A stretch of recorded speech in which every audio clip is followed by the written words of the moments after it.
बिस्मिल्लाहिर्रहमानिर्रहीम। आज आप लोगों को इस मौके पे जहमत दी है सुप्रीम कोर्ट के एक फैसले से रिलेटेड पाकिस्तान तहरीक इंसाफ अपना मौक़िफ़ आवाम के सामने पेश करना चाहती है। हम समझते हैं सुप्रीम कोर्ट का जो फैसला आया है उससे हमें बड़ी मायूसी हुई है, उससे इंसाफ का कत्ल हुआ है। हमारे 4 सीटें एक स्ट्रोक के साथ किसी और पार्टी को देने की कोशिश की गई है। ये 3 सीटें नेशनल असम्बली की और 1 सीट प्रोविंशियल असम्बली की है। जो 3 सीटें नेशनल असम्बली की है उसमें 154 इन्हें 154 लोधरा वाली सीट हमारा राना फराज साहब की वो MNA है जो सुप्रीम कोर्ट के पहले डिसीजन में 39 ज़िमने में इंक्लूड थे और उनका नोटिफिकेशन सुप्रीम कोर्ट के पहले ऑर्डर के मुताबिक 25 जुलाई को भी एज अ PTI MNA हो चुका था।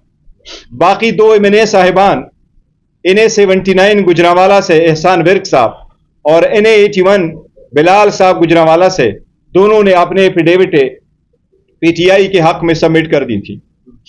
इनकी जो पिटीशंस है सुप्रीम कोर्ट के फैसले पे हम इतना जरूर कहना चाहते हैं कि पिटीशनें पेंडिंग थी। हमारे कैंडिडेट हमारे MNA साहिबान रेमेडीलेस हो जाएंगे। इस वक्त वो किसी पिटीशन फाइल के मूड नहीं हो सकता।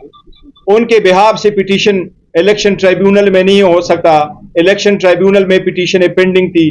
बेहतर होता सुप्रीम कोर्ट डायरेक्ट करती कि वही पिटीशनों पे फैसले होते।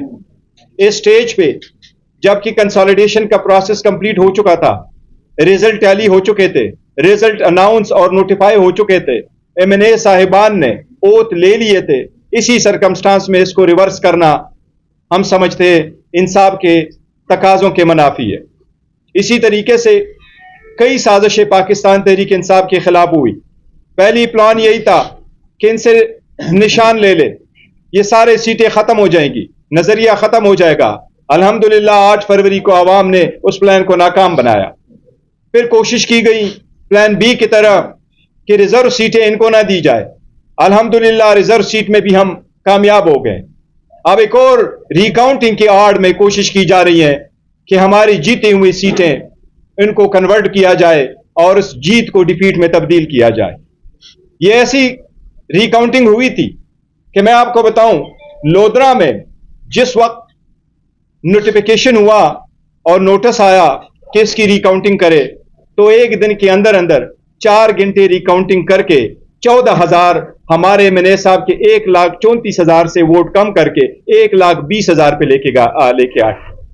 इसी तरीके से बिलाल एजाज साहब की पहले सीटें थी तो यह गुजरांवाला की पहली वाहिद सीट है जिसमें से 17,000 वोट को इनवैलिड डिक्लेयर करा के किसी और कैंडिडेट के लिए मौका बनाया गया। हमें इस बात पे अफसोस है कि सुप्रीम कोर्ट को चाहिए था ये बड़े तनाजुर में देखते, इलेक्शन कमीशन के रोल को देखते। इलेक्शन कमीशन का रोल है कि फ्री, फेयर और ट्रांसपेरेंट इलेक्शन कराए। अगर इलेक्शन कमीशन उसमें नाकाम हो जाता है और वो तेलों का हिफाजत नहीं कर पाता तो हाई कोर्ट का फर्ज बनता है कि उसमें इंटरवेंशन करे। इस सरकमस्टांस पे इसको वापस करना हमें विदाउट रेमेडी छोड़ दिया गया। हम अपना स्ट्रगल फिर भी कंटिन्यू करेंगे लेकिन इस पे हमारे शदीद तहफ़्फ़ुज़ात है। एक बात जरूर कहें कि अब एक्सटेंशन की गुंजाइश किसी के पास नहीं है।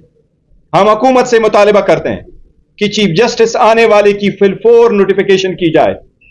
जो लोग अपनी गिरफ्त दूसरों को डिफीट करवा के मजबूत करते हैं और जो लोग एक्सटेंशनों की आड़ में ये सब कुछ करते हैं उनको सबक लेने चाहिए बांग्लादेश से। बांग्लादेश में अवाम ने बोला है खल्क़ खुदा को जब आप रोकेंगे तो खल्क़ खुदा बोल उठती है। इंशाअल्लाह ताला ये मौका है, खल्क़ खुदा बोलेगी इंशाअल्लाह ताला। और जो लोग PTI के खिलाफ कंप्लेन कंस्पिरेसी कर रहे हैं इंशाअल्लाह वो सारे नाकाम होंगे। शिवली साहब।